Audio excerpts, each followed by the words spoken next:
Hello बच्चों, चलिए प्रश्न को समझते हैं। कमरे के ताप 27 डिग्री सेंटीग्रेड पर किसी तापन अवयव का प्रतिरोध 100 ओम है। यदि तापन अवयव का प्रतिरोध 117 ओम हो तो अवयव का ताप क्या होगा? प्रतिरोध का ताप गुणांक एक 1.7 गुणा 10⁻⁴ प्रतिलोमी डिग्री सेंटीग्रेड है। इस प्रश्न में हमें दिया है कि दिया है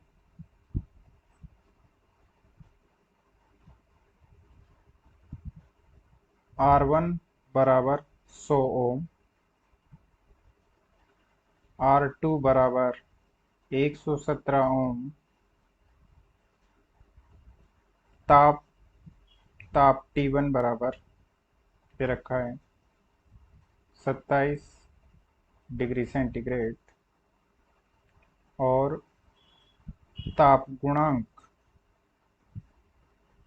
एल्फा बराबर दे रखा है 1.7 गुणा 10⁻⁴ प्रतिलोमी डिग्री सेंटीग्रेड। ठीक है, इसकी मुख्य अवधारणा में हम लेंगे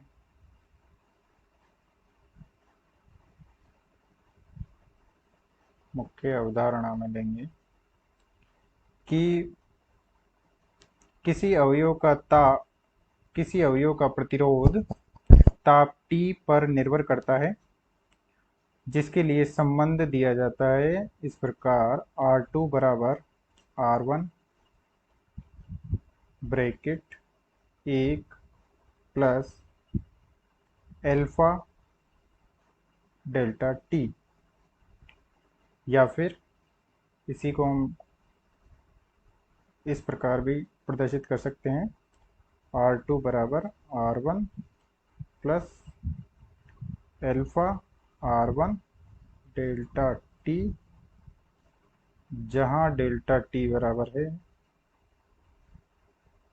T2 माइनस T1। ठीक है, तो चलिए प्रश्न को हल करते हैं।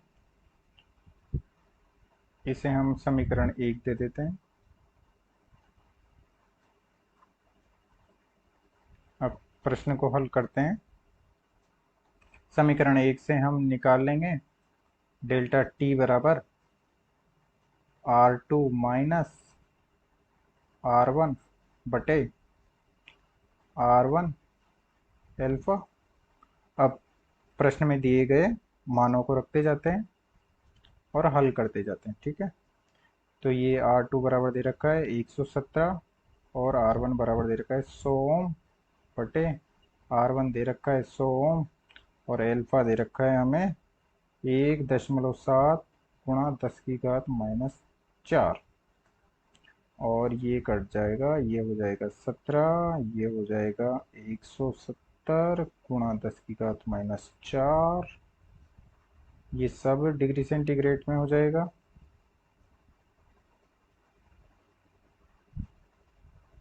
और इससे ये कट जाएगा 10 बार और ये बच जाएगा 1 गुणा 10⁻³ डिग्री सेंटीग्रेड, जो कि हो जाएगा 1000 डिग्री सेंटीग्रेड। अर्थात डेल्टा T जो कि है T2 माइनस T1 बराबर आ गया 1000 डिग्री सेंटीग्रेड। और हमें निकालना है T2, जो हो जाएगा 1000 डिग्री सेंटीग्रेड माइनस T1 प्रश्न में दिया गया है 1000 minus 27 degree centigrade plus, sorry यहाँ पे प्लस हो जाएगा, यहाँ पर प्लस हो जाएगा और ये हो जाएगा 1000 डिग्री सेंटीग्रेड T2। ठीक है, अतः दिए गए प्रश्न का सही उत्तर ताप T2 बराबर 1027 डिग्री सेंटीग्रेड है। आशा करते हैं आपको समझ में आया होगा। धन्यवाद।